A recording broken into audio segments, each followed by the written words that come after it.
Καλησπέρα σε όλους. Στην Ελλάδα ο τύπος ασχολήθηκε εκτενώς με τους διαβόητους ανώνυμους μετά την επίθεση στην ιστοσελίδα του Υπουργείου Δικαιοσύνης. Κανείς δεν μπορεί να γνωρίζει αν οι hackers έδρασαν από την Ελλάδα ή το εξωτερικό. Το μόνο βέβαιο, όπως αποδείχθηκε, είναι ότι αυτή η πρώτη επίθεση σε ελληνικό κυβερνητικό στόχο δεν θα ήταν η τελευταία. Απόψε στην εμπόλεμη ζώνη, στο δεύτερο μέρος του Στρατιώτες Διχως Όνομα, οι hackers μιλούν στη γλώσσα μας και χαρακτηρίζουν τις μαζικές επιθέσεις σε ελληνικές ιστοσελίδες τη νύχτα ψήφισης του μνημονίου ως επίδειξη δύναμης.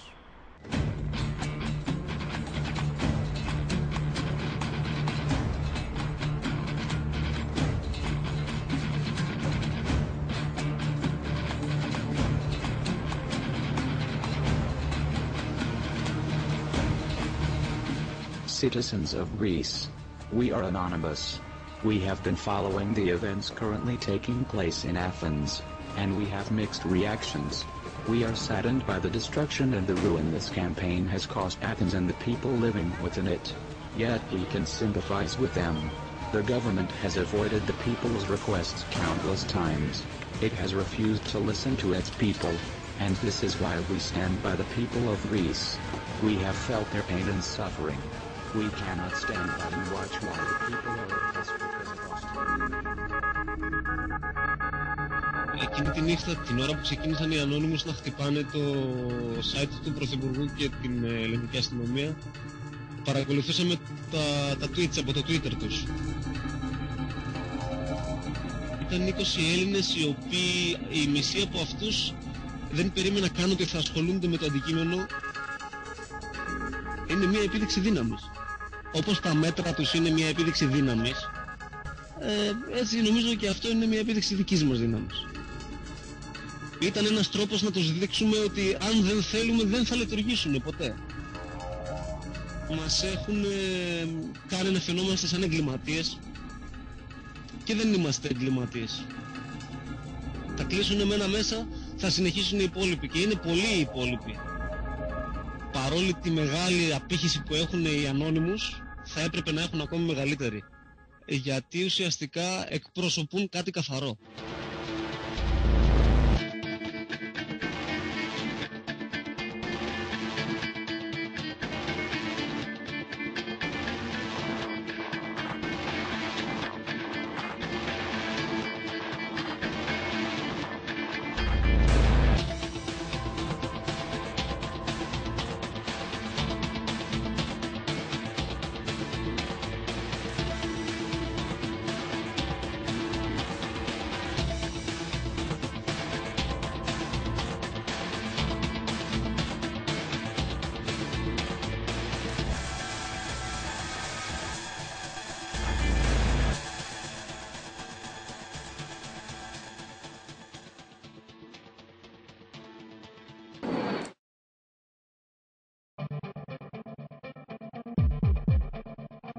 Την ερώτηση ποιος είμαι, συνήθως αναφέρω ότι δεν έχει σημασία τόσο πολύ το όνομα. Τώρα το τι κάνω στο διαδίκτυο νομίζω ότι είναι προφανές, απλά σε γενικές γραμμές, παιδί μου, ασχολούμαι με ασφάλεια, ανασφάλεια. Το χόμπι μου ουσιαστικά είναι ασφάλεια δικτύων. Για παράδειγμα, είσαι ο διαχειριστής κάποιας σελίδας ή διαχειρίζεσαι κάποια εταιρεία. Αυτό που εγώ κάνω είναι ουσιαστικά να βρίσκω και να εκμεταλλεύομαι τα λάθη. Γιατί να κάνεις κάτι τέτοιο? Το κάνω γιατί θέλω να δω μέχρι που μπορώ να φτάσω. Ο νεαρός άντρας με τον οποίο μιλάμε μέσω Skype ανήκει στη λεγόμενη ελληνική hacking σκηνή.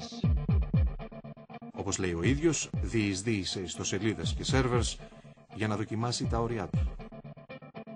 Πρόσφατα αποφάσισε να δραστηριοποιηθεί ως χακτιβίστης. Κοίταξε, κάποιοι άλλοι επιλέγουν να κατέβουν στον δρόμο.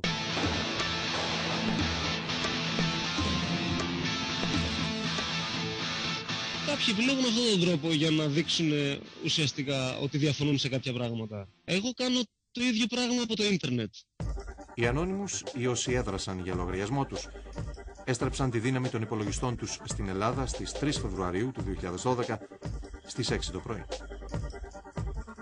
Επιτέθηκαν στο site του Υπουργείου Δικαιοσύνης, άλλαξαν την πρώτη σελίδα και ανάρτησαν το δικό τους μήνυμα.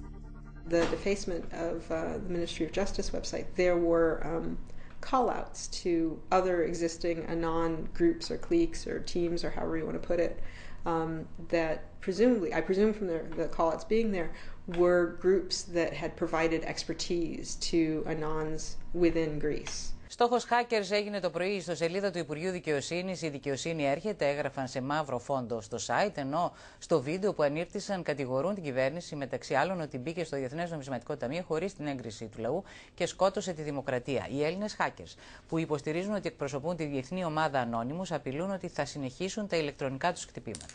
What is going on in your country is unacceptable. You were chosen by your people to act on behalf of them and express their wishes. But you have derogatorily failed. You have killed the most sacred element your country had, and that is democracy. Democracy was given birth in your country, but you have now killed it. Είμαστε στα ίχνη αυτών οι οποίοι παρενέβησαν με αυτό τον αθέμητο και παράνομο τρόπο στο site του Υπουργείου Δικαιοσύνης και πιστεύουμε ότι πολύ σύντομα θα έχουν συλληφθεί. You ignored our warnings and now we are in charge. We are anonymous. We are legion. We do not forgive. We do not forget. You should have expected us. People should not be afraid of their governments. It's governments that should be afraid of their people. Λίγες μέρες αργότερα, τη βραδιά ψήφισης του νέου μνημονίου στην Ελληνική Βουλή, οι Anonymous θα χτυπούσαν ξανά. Αυτή τη φορά μαζί τους θα συντάσσονταν και μια ομάδα από Έλληνες hackers. Οι στόχοι, τουλάχιστον 16 ιστοσελίδες πολιτικών, κομμάτων, κρατικών υπηρεσιών, οργανισμών και τα site της Ελληνικής Βουλής και της αστυνομίας. Από αυτούς που ήμασταν μαζί σε εισαγωγικά, υπολογίζω γύρω στα 20 άτομα. Εκείνο το βράδυ το Skype φάνηκε σωτήριο, γιατί στα μέρη που συχνάζουμε συνήθως, όπως IRC κλπ, συνήθως παρακολουθούνται από κάποιον, οπότε καταλαβαίνεις ότι ήταν αρκετά σοβαρό αυτό που κάναμε και δεν μπορούσαμε να συζητήσουμε. Πέραν του ότι το τάδε site έπεσε, δεν μπορούσαμε να πούμε κάτι άλλο.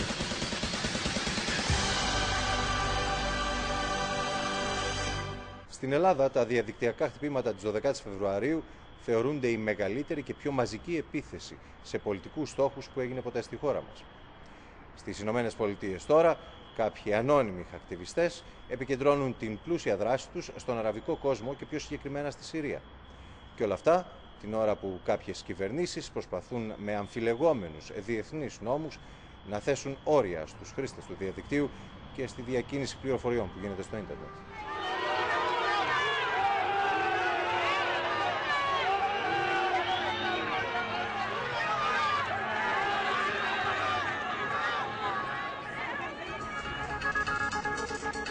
Εκείνη τη νύχτα, την ώρα που ξεκίνησαν οι Anonymous να χτυπάνε το site του Πρωθυπουργού και την ελληνική αστυνομία, παρακολουθούσαμε τα tweets από το Twitter τους.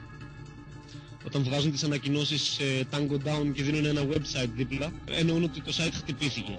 Οπότε, χωρίς να έχουμε συνεννοηθεί κάτι, χωρίς να υπάρχει προηγούμενη συνεννόηση, αποφασίσαμε ουσιαστικά όλοι μαζί να βοηθήσουμε. Ήταν μια κίνηση η οποία ουσιαστικά δήλωνε την αντίθεσή μας σε ό,τι γινόταν. Με πνίγει το δίκαιο. Ήταν ένας τρόπος να τους δείξουμε ότι αν δεν θέλουμε δεν θα λειτουργήσουν ποτέ. Υπάρχει αυτή η δυνατότητα? Φυσικά και υπάρχει αυτή η δυνατότητα. Είναι επίδειξη δύναμης δηλαδή? Αν το θέτεις έτσι, ναι, είναι μια επίδειξη δύναμης. Όπως τα μέτρα τους είναι μια επίδειξη δύναμης, έτσι νομίζω και αυτό είναι μια επίδειξη δικής μας δύναμης. The attacks on the Greek websites aren't particularly different than what we're seeing all over the world. In Greece, the economic situation is perhaps more dire than some other places, but you have a lot of angry young people who want to make a statement about how unhappy they are with the current situation. Αυτό το οποίο μπορώ να πω είναι ότι υπήρχε μεγάλη απήχηση και από άτομα τα οποία ούτε εγώ το περίμενα, έτσι ώστε να επιτευχθεί ουσιαστικά η μεγαλύτερη επίθεση ενάντια σε κυβερνητικές σελίδες στα χρονικά. Κάποιοι από εμάς διαθέτουν μερικούς υπολογιστές. Αυτοί οι υπολογιστές λέγονται botnets. Μπορεί να είναι ο δικός σου, μπορεί να είναι ο δικός μου, μπορεί να είναι οποιοδήποτε, στους οποίους έχεις τον έλεγχο και χρησιμοποιώντας τους όλους μαζί μπορείς να τους στρέψεις εναντίον κάποιου ιστοτόπου ή οτιδήποτε άλλο. Χρησιμοποιείς το IP address του? Χρησιμοποιώ το IP address όλων των υπολείπων εκτός από το δικό μου. The hardest part of computer security is knowing that you've been hacked. And that's at the server level, and it's also at your computer level. The state of Windows computers has been atrocious for years. So you would have technically proficient anons that could take over this massive group of computers, and they would have something called command and control. From command and control, they could tell those computers to do something. Εκείνο το βράδυ πόσους υπολογιστές είχατε στη διάθεσή σας για να κάνετε αυτά τα χτυπήματα? Κοίταξε, εγώ από μέρους μου και από ό,τι ξέρω από 2-3 άλλα άτομα, ουσιαστικά είχαμε γύρω στους 500 με 600 ο καθένας, οπότε καταλαβαίνεις ήταν αρκετά σεβαστός αριθμός. Το πρώτο που έριξες ποιο ήταν? Το site της Βουλής, δεν θυμάμαι καλά. Για του λόγου το αληθές, ο Έλληνας hacker μας έστειλε βίντεο που τράβηξε ο ίδιος και όχι μόνο τεκμηριώνουν τις ικανότητές του, αλλά αποκαλύπτουν και τις κερκόπορτες του διαδικτύου. Πρώτα αυτός που ουσιαστικά επιτίθεται ελέγχει αν η σελίδα ανταποκρίνεται. Αμέσως μετά στρέφει τους υπολογιστές στους οποίους διαθέτει, στους οποίους έχει τον έλεγχο αν θέλεις, ενάντια στο site της Βουλής με κάποια επίθεση, τεχνικά λέγεται synattack αυτό που κάνει, και μερικά δευτερόλεπτα αργότερα βλέπουμε να ξαναελέγχει ουσιαστικά από το ίδιο site, το site της Βουλής, το οποίο φαίνεται να μην ανταποκρίνεται, και ουσιαστικά μετά από ένα refresh στο site της Βουλής και ο ίδιος βλέπει ότι δεν υπάρχει πρόσβαση, δεν φαίνεται προς τα έξω το site. Αυτό είναι μια άρνηση υπηρεσιών, είναι ένα DDoS. Οπότε εκείνο το βράδυ σε πόσα και ποια sites επιτίθεκατε? Σε sites κομμάτων, γενικότερα ό,τι υπουργικό, κομματικό, το Υπουργείο Άμυνας είχε πέσει εκείνο το βράδυ. Ήταν αρκετοί οι στόχοι, οι οποίοι βέβαια δεν τους είχαμε προκαθορίσει, έτσι. Δεν υπήρχε συνεννόηση πιο πριν. Ήταν όλα on the fly. Στις 20 Φεβρουαρίου η ελληνική αστυνομία ανακοίνωσε ότι εξιχνίασε την επίθεση στο Υπουργείο Δικαιοσύνης, την οποία απέδωσε σε 3 νεαρούς 16, 17 και 18 ετών, για τους οποίους σχηματίστηκε δικογραφία. 2 μέρες αργότερα, οι γνωστοί άγνωστοι του διαδικτύου ξαναχτύπησαν το Υπουργείο Δικαιοσύνης για να αποδείξουν ότι οι συλληφθέντες είναι οι τελευταίοι που μπορεί να σχετίζονται με την πρώτη επίθεση. Νομίζω ότι μας έχουν κάνει να φαινόμαστε σαν εγκληματίες και δεν είμαστε εγκληματίες. Ποιοι είσαστε? Το μόνο που δεν είμαστε είναι εγκληματίες. Είμαστε άνθρωποι οι οποίοι ουσιαστικά προσπαθούν να μάθουν μέσα από τη γνώση, μέσα από τα λάθη των ανθρώπων, μέσα από αυτά που αντιμετωπίζουν, και προσπαθούμε να δείξουμε στον κόσμο ποια είναι η εξέλιξη. Καταλαβαίνεις ότι χωρίς εμάς δεν υπάρχει εξέλιξη. Παράδειγμα, έχεις ένα αντιβάρους στο σπίτι. Αν δεν βρεθεί κάποιος να αποδείξει ότι αυτό το αντιβάρους δεν δουλεύει, δεν υπάρχει λόγος εξέλιξης. Έτσι δεν είναι? Μια ζωή το ίδιο θα μείνει. Το ίδιο ισχύει με τα πάντα. Στις 2 Μαρτίου η δίωξη ηλεκτρονικού εγκλήματος ανακοίνωσε ότι ταυτοποίησε άλλους 3 Έλληνες hackers για τις διαδικτυακές επιθέσεις στο Υπουργείο Δικαιοσύνης, στη Βουλή και σε άλλες ιστοσελίδες. Το δικαστήριο αποφασίζει με ευρήματα, δεν αποφασίζει με ισχυρισμούς, έτσι. Όσες πόρτες και να μου χτυπήσει η δίωξη, είτε σε μένα, είτε στον δίπλα μου, είτε στον οποιονδήποτε που ασχολείται με το αντικείμενο, αν δεν υπάρχουν ευρήματα, άδικος σκόπος είναι.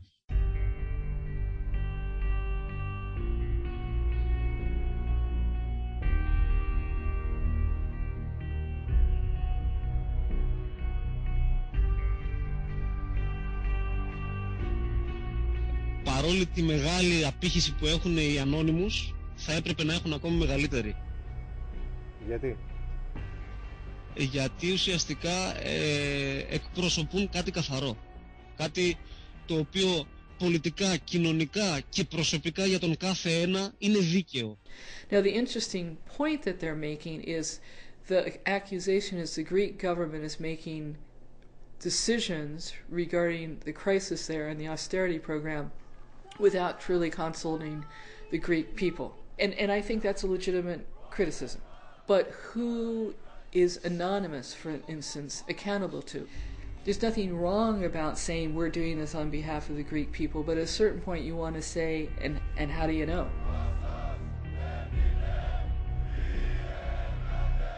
There is an anonymous Greece. I'm very, very proud of them. I myself have, as you may have noticed, have been a little bit busy lately, mostly running from the law and trying to sneak into Canada. But I have kept up with Greece. I'm very, very proud of what they did. I lended a hand now and then when I had some free time.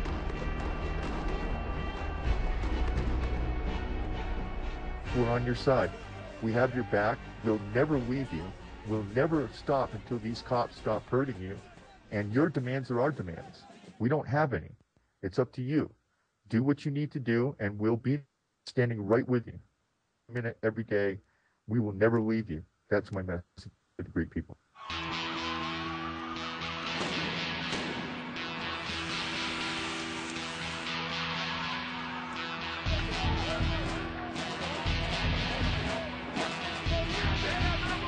If a protester anywhere in the world is being molested, you can bet that Anonymous is going to be there.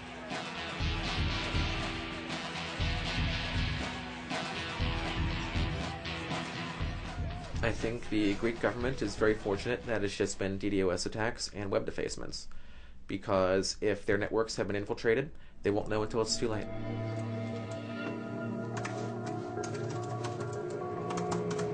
I take great pains to maintain my anonymity.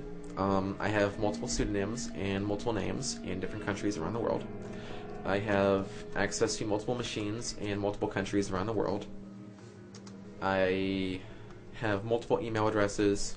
I have multiple social network accounts for every identity and every project or operation that I take part in. My name is Emery Cranston. I am 40 years old, and I am a hacktivist.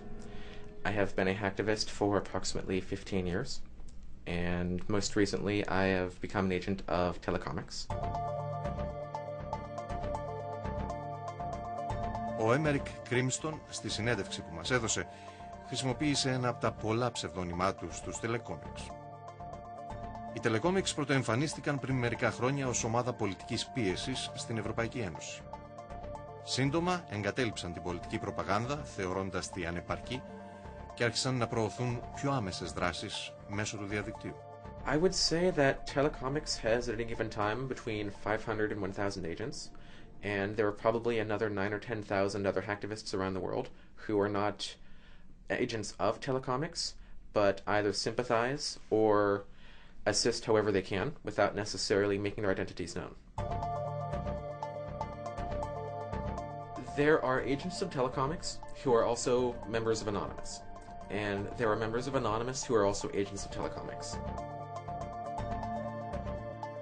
The meta-organization Anonymous specializes in direct action of a sometimes detrimental nature. And by that I mean distributed denial of service attacks, distributing misinformation, or compromising networks or websites.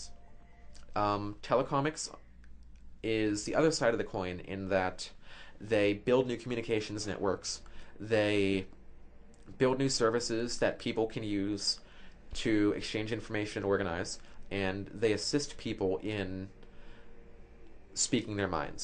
They're not as culturally rich as Anonymous, and they also don't have all the downsides Anonymous has. They're more on the hacktivist side. Yeah, they're more on the hacktivist side, and they're a little bit more willing to sign their names to things, which is good and bad. The Egyptian people are living under inhumane conditions, being denied their basic rights to freedom of speech, freedom of religion, freedom of association, and the free access to information. Τον Ιανουάριο του 2011, οι Anonymous και οι Telecomics αποφάσισαν να ενώσουν τις δυνάμεις τους, αρχικά στην Τινησία και μετά στην Αίγυπτο. Ήταν η περίοδος που η κυβέρνηση στο Κάιρο επιχειρούσε να κλείσει το ίντερνετ για να διακόψει την επικοινωνία των διαδηλωτών. Telecomics was involved in helping to disseminate video footage and photographs taken by Egyptian protesters and putting them on the internet, when they had no other way of getting the word about what their government was doing. The Tunisian attempts at censorship are doomed to failure if only we, anonymous, the people, take up our individual responsibilities. For if only we decide to make it so, it will be done. I actually think the most galvanizing moment of Anonymous was the beginning of the Freedom Ops. It begins with Tunisia. To the Tunisian government, attacks on the freedom of speech and information of your citizens will not be tolerated. Any organization involved in censorship will be targeted. Attacks will not cease until the Tunisian government hears the claim of freedom from its own people. In Tunisia, the government set up a phishing scam to try and get Facebook passwords from dissidents. And within a very short amount of time, programmers who were Anons had written a counterscript to it so that people could use it to prevent the government from getting their Facebook. It was a Firefox plugin. So a lot of what they did in those situations was help break down the internet walls that those countries had put up to try to stop the demonstrators from organizing themselves. So bringing back internet service when the countries had firewalled off the network, had blocked certain websites like Twitter, for them to bring access to that back, to allow these people to organize again, and eventually to cause these governments to give up on their internet blockades. I mean, that's what they really did for the people. To the Tunisian people, we stand together and united against this oppression. This is a battle which is waged not just for you alone, but to serve as a precedent and statement to the world. We unite to send a message that we, in fact, are not simply quiet citizens who can be peddled and choked into submission. Amazingly, the Tunisian people, after so many decades, overthrew their despotic ruler. And the Anons went crazy. They were so happy. But within minutes, they were back into Egypt. Anonymous will also make sure that the international community sees the horrid reality imposed upon your people. Anonymous will not stand by. How instrumental Anonymous was in Tunisia, I think will be hard to ever know for sure. How instrumental Tunisia was to Anonymous, immensely. There's a little arms race that goes on in these things too. They're currently very, very active around Syria, Bahrain, and Iran.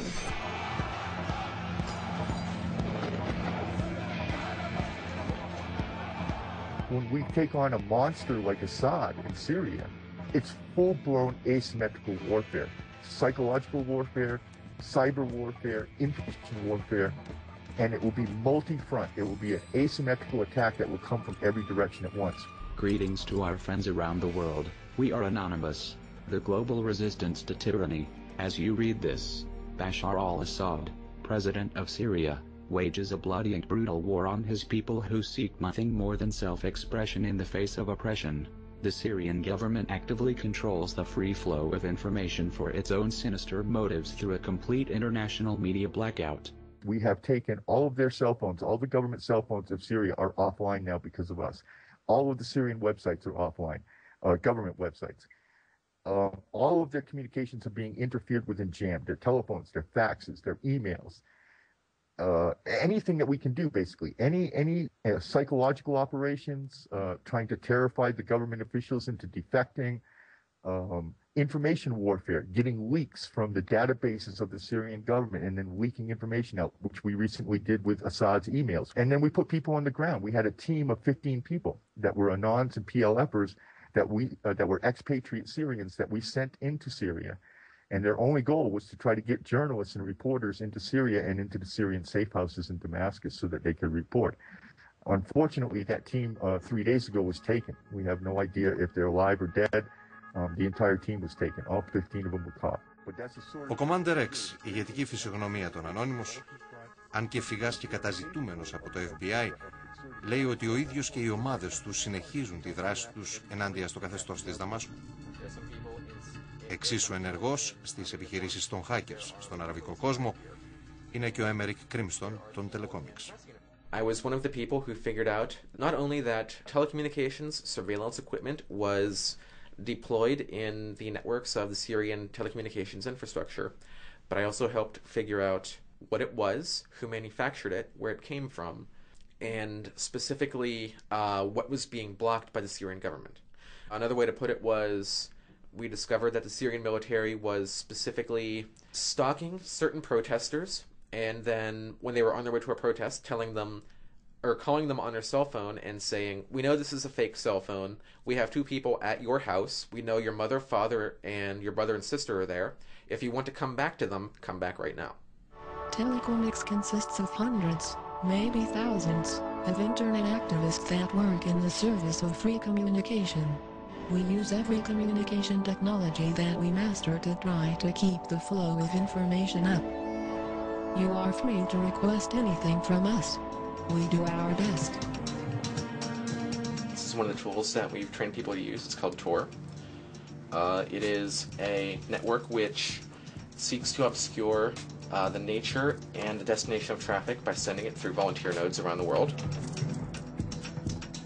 This is called GNU PG. It is the encryption software that we train some activists to use.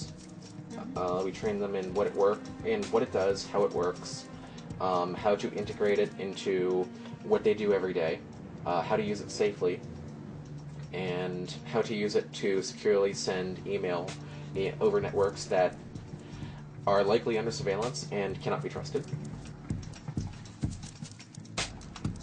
And this is a tool that we were using when we were mapping networks called Shodan. And it is a search engine for searching scans of nodes all over the net. As the name suggests, it's everything from security cameras to the management interfaces of routers to the networks of power plants to iPhones connected to wireless networks. Actually, Shodan does all the scanning for us, and then it just presents it in the form of a search query. So, for example, one of the queries we did was, show us all the security cameras in Syria. So we pulled up a map of all of the internet-enabled security cameras in Syria in about 15 seconds. There are many reasons that governments fear the internet. One of them seems to be because the internet makes it easy for anyone in any country to get in touch with anyone in any other country. The internet poses a direct threat to falsehood and deception, especially when it is state-sponsored disseminated falsehood and deception. The first thing that we're seeing all around the world is governments are trying to pass laws over and over again to make certain activities on the internet illegal. Το 2011 παρουσιάζονται στην Αμερικανική Γερουσία και στη Βουλή των Αντιπροσώπων 2 νομοσχέδια που σχετίζονται με την προστασία της πνευματικής ιδιοκτησίας στο διαδίκτυο και την αντιμετώπιση των παραβατών. Σύμφωνα με τους εμπνευστές τους, το λεγόμενο ΣΟΠΑ στοχεύει στην πειρατεία στο ίντερνετ, ενώ το ΠΙΠΑ επιτρέπει στις αρχές και σε εταιρείες να διακόπτουν τη λειτουργία ιστοσελίδων αν έχουν αναρτήσει υλικό το οποίο παραβαίνει την νομοθεσία περί πνευματικής ιδιοκτησίας. They got people really bent out of shape because they seem very restrictive on the way content could be used on the internet. So for example, if you took a photograph out of a movie, like a screenshot out of a movie and posted that on your website, that would be illegal under those acts. If you took a 30-second clip of a television show and put that up on YouTube, that would be illegal under those acts. If you took a reference from an encyclopedia and stuck it on Wikipedia, that would be illegal under those acts. The disturbing thing about all these acts, SOPA, PIPA, ACTA, TPP, are that one is the secrecy that's involved with them. Από το 2008 και κάτω από άκρα μυστικότητα, μακριά από τον έλεγχο της Ευρωβουλής και των Εθνικών Κοινοβουλίων, κάποιοι συζητούσαν και σχεδίαζαν τη λεγόμενη ACTA. Πρόκειται για ένα νέο διεθνές νομικό πλαίσιο που στοχεύει στον καθορισμό διεθνών προτύπων για την πνευματική ιδιοκτησία. Παρούσες σε όλη τη διαδικασία ήταν οι ενδιαφερόμενες πολυεθνικές εταιρείες. Δισκογραφικές, κινηματογραφικές, φαρμακευτικές, εταιρείες του διαδικτύου και της κινήτης τηλεφωνίας. Τελικά, Ευρωπαϊκή Ένωση, Ηνωμένες Πολιτείες, Μεξικό, Καναδάς, Νέα Ζηλανδία, Ελβετία, Κορέα, Σιγκαπούρη, Ιαπωνία και Αυστραλία θα υπογράψουν την ACTA τον Οκτώβριο του 2011. I think that ACTA, SOPA, and PIPA were written by people who want to ensure that people think twice before using their fundamental right to speak their minds. It has become very obvious in the past couple of weeks that trying to couch these laws in terms of anti-piracy measures is a flimsy lie at best, a poorly worded lie at worst. To put it another way, I don't think that SOPA, PIPA, or ACTA have anything at all to do with piracy, and everything to do with trying to quell dissent, and people are no longer taking their claims of piracy seriously. Their advocates say that they're laws to protect intellectual property. These laws are supposed to be designed to shut down piracy and protect intellectual property. The fact of the matter is, though, it's government creating scarcity. It's government trying to protect one industry from its own folly. If the entertainment industry had properly embraced the internet to begin with, at the very beginning and dawn of the internet, and set up a business model that would allow them to function in this environment, we wouldn't be having this battle of pirates versus, non-pirates, file sharers versus the law. That dichotomy would not even exist.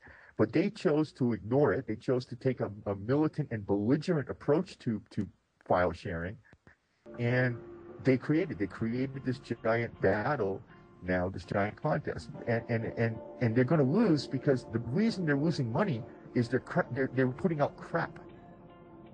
Μια από τις πλέον αμφιλεγόμενες διατάξεις της ACTA υποχρεώνει τις εταιρείες παροχής υπηρεσιών ίντερνετ να διακόπτουν και να απαγορεύουν την πρόσβαση σε ιστοσελίδες με πειρατικό περιεχόμενο. Επίσης, πρέπει να ελέγχουν τους πελάτες τους απλούς χρήστες δηλαδή, αν χρησιμοποιούν υλικό και προγράμματα που αντιβαίνουν στην νομοθεσία περί πνευματικών δικαιωμάτων. Κορυφαίοι νομικοί και οργανώσεις ανθρωπίνων δικαιωμάτων υποστηρίζουν ότι κάτι τέτοιο ανοίγει τον ασκό του αιώλου. So what that does is it creates an incentive for private policing.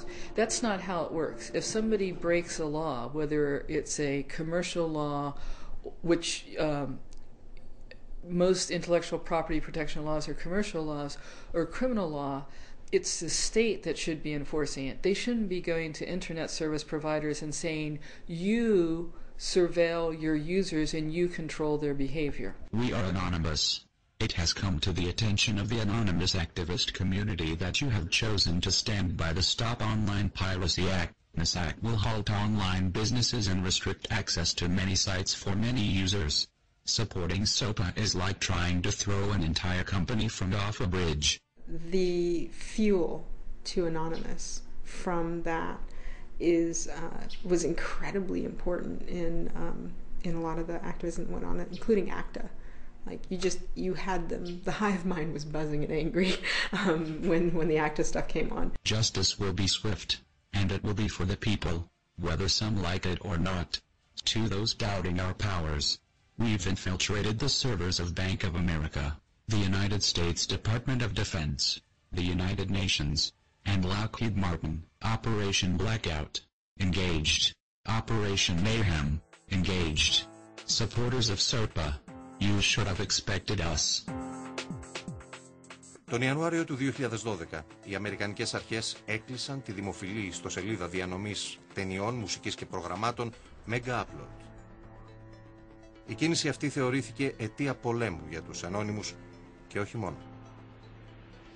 Ακολούθησε μια σειρά από εκατοντάδες επιθέσεις σε όλες τις εμπλεκόμενες εταιρείες και τις αρμόδιες αμερικανικές υπηρεσίες.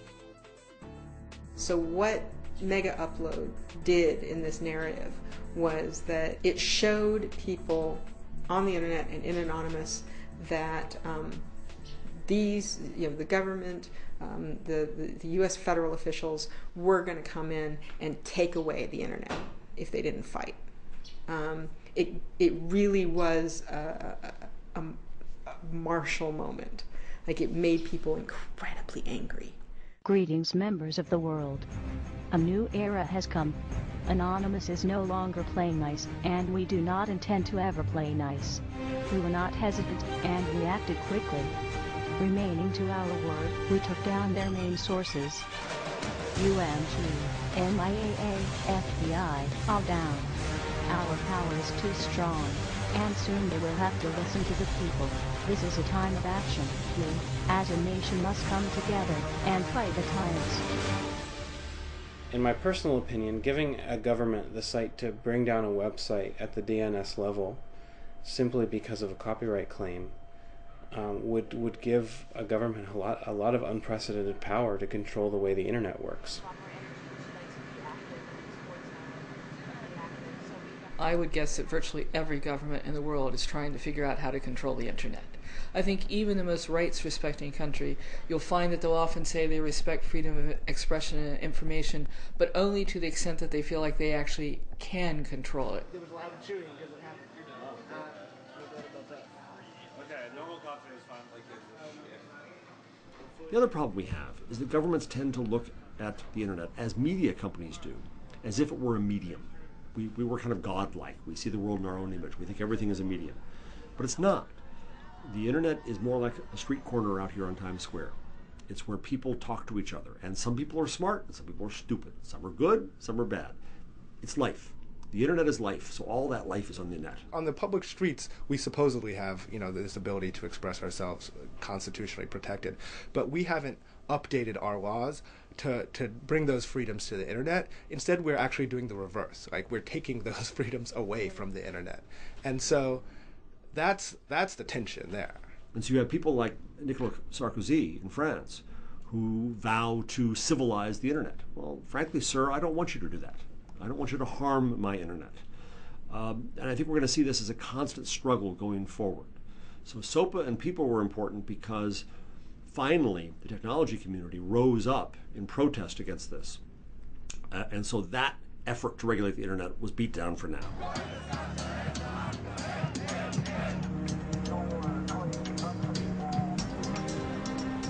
Certainly the act of protest in Europe cannot be credited to Anonymous, but they definitely played a role, and their values and their aesthetics were expressed on the streets of Poland and Berlin and all sorts of, Sweden and so on and so forth. You had all of this, you had a lot of Guy Fawkes masks.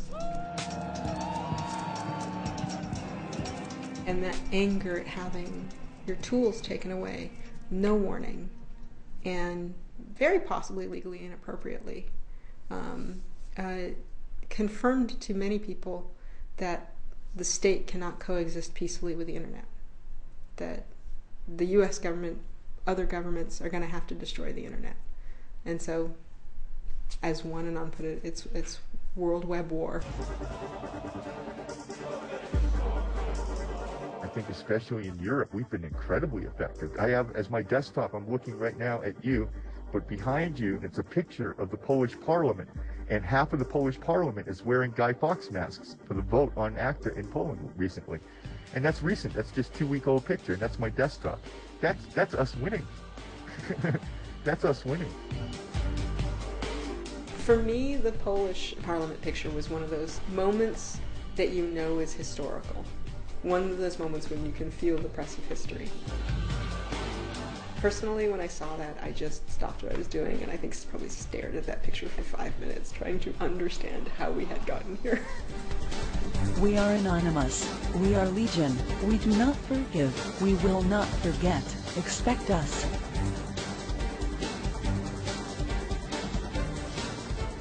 Οι υποστηρικτές των νέων αμερικανικών νόμων για το ίντερνετ και της διεθνούς ACTA συνεχίζουν να πιέζουν την κυβέρνηση και τα όργανα της πολιτείας για την προστασία των πνευματικών δικαιωμάτων, όπως λένε. Στη γυραιά Ήπειρο, η ACTA πέρασε από το Ευρωπαϊκό Κοινοβούλιο, σκόνταψε όμως στο Ευρωπαϊκό Δικαστήριο. Σε όλο τον κόσμο έχει ανοίξει μια μεγάλη συζήτηση για την ελευθερία στο διαδίκτυο, την ώρα που οι ιδιοκτικές αρχές προσπαθούν να εξουδετερώσουν εκείνους που θεωρούν ως σύγχρονη απειλή. Προφανώς έχει παραλυθεί η διαδικασία πρόσβασης στον σερβερ για ευνόητους λόγους, αλλά από μέσα πλέον βλέπουμε ότι έχει αρχίσει κάποιο είδους συλλογή πληροφοριών. Το αμέσως επόμενο βήμα για μένα θα ήταν να ελέγξεις αν οι ίδιοι κωδικοί ισχύουν και στους υπόλοιπους σερβερ του δικτύου. Σε κάποια φάση στο βίντεο φαίνονται οι σερβερ του δικτύου. Οπότε αυτό που έχεις να κάνεις είναι να ελέγξεις ό,τι έχεις πάρει μέχρι τώρα σε άλλους σερβερ να δεις αν μπορείς να αποκτήσεις πρόσβαση και εκεί. Είναι σερβερ μιας εταιρείας η οποία αναλαμβάνει hosting ουσιαστικά και σχεδιασμό και ανάπτυξη των σελίδων. Και ουσιαστικά αυτό που βλέπουμε είναι κάποια βασική συλλογή πληροφοριών με τελευταίο στάδιο κάποια συλλογή κωδικών πρόσβασης για τη βάση δεδομένων του σερβερ ουσιαστικά.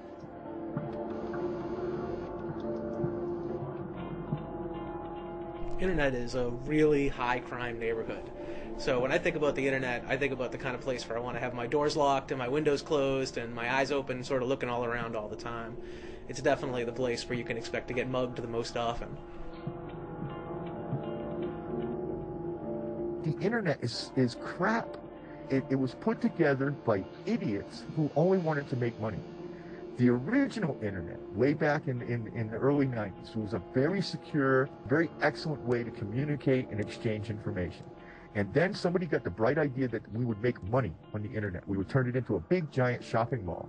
And so in just a matter of a few years, they rolled out a worldwide internet that is one of the most insecure pieces of junk that was ever developed by man. That's one of the reasons we do what we do, to show the world how dangerous this is. Nobody should be making any credit card purchases online right now, period. Nobody should be putting any personal information anywhere on the internet. It's just not safe because it's not built right. It's built for greed, not for safety and security. It's difficult for anybody to be entirely protected, but as civilians, we have a lot less at risk than governments and large companies do, who have significant information that folks want to steal. So it's very unlikely that a random civilian is going to be targeted in any way. Much more likely that an organization like a government will be targeted, data will be stolen from them, and then the victims in the end may be civilians whose information gets stolen and sold. Δεν έχω βγάλει χρήματα από αυτή τη δουλειά. Αν και υπάρχει η δυνατότητα και πίστεψε με είναι πολύ εύκολο, το μόνο που σε κρατάει είναι η ηθική σου και τίποτα άλλο.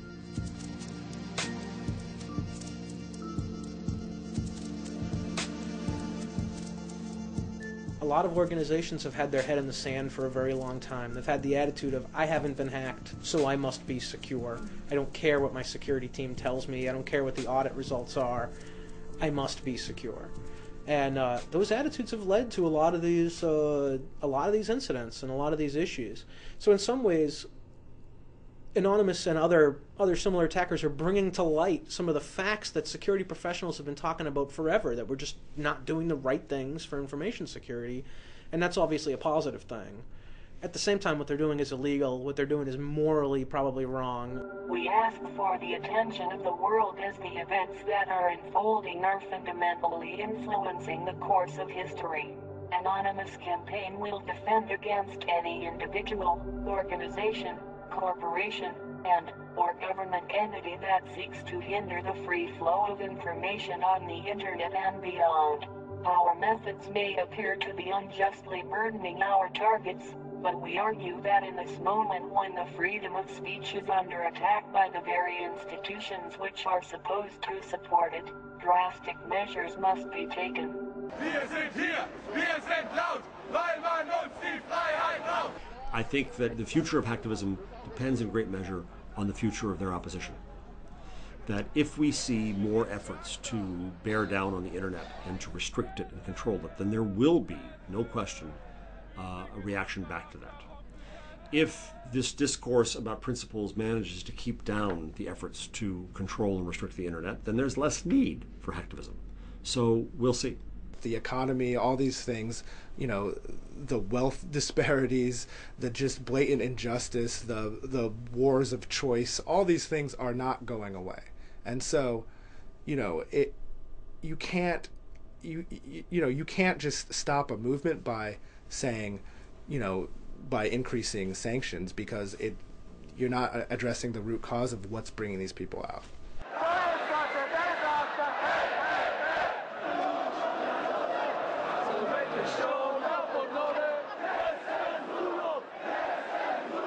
I mean, the European Parliament came out today and said that they're gonna shoot active down and that they're not in favor of it.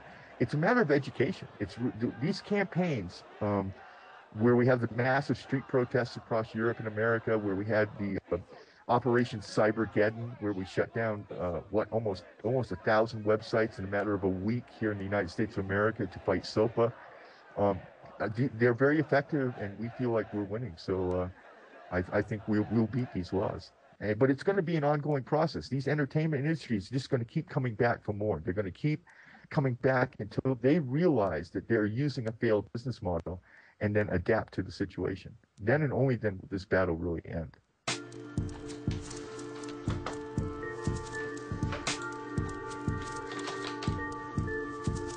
Hopefully, the enormous amount of grassroots activism that's surrounding anti-SOPA, anti-ACTA, and other pieces of legislation that do attempt to lock down the web will continue. And I hope that people will become aware of the need for a free and open internet.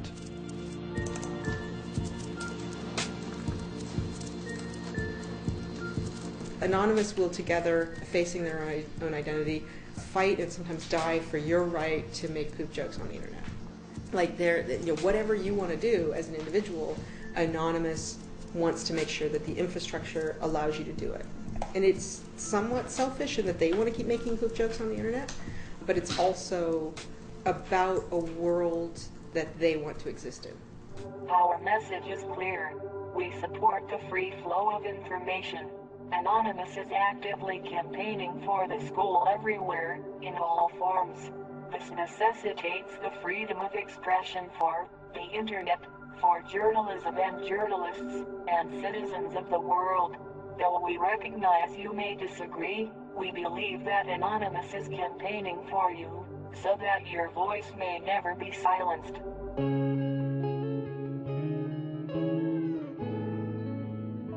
I am personally afraid.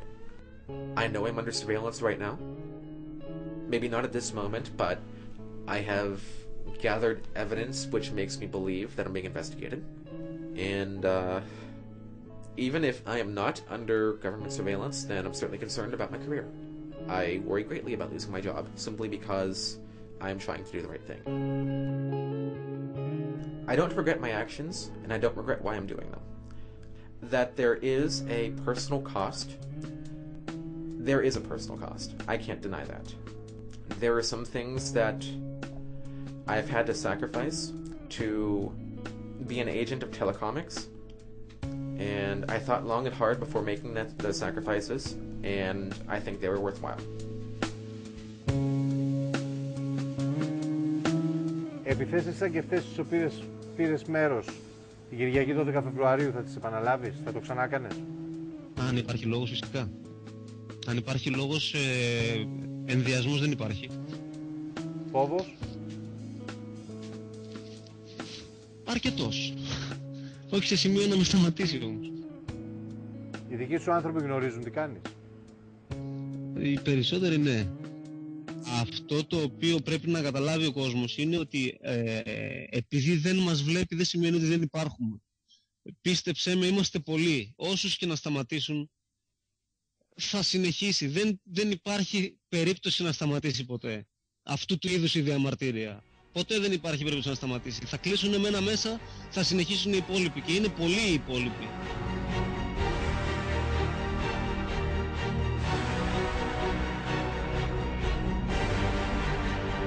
Θα ήθελα να πω κάτι στον κόσμο ο οποίος σκέφτεται να ασχοληθεί με το αντικείμενο. Μεγάλη προσοχή και ότι αυτός που παίζει με τη φωτιά πρέπει να είναι έτοιμος να καεί, διαφορετικά δεν ξέρει τι κάνει. Εσύ είσαι έτοιμος να καείς? Στο 100%.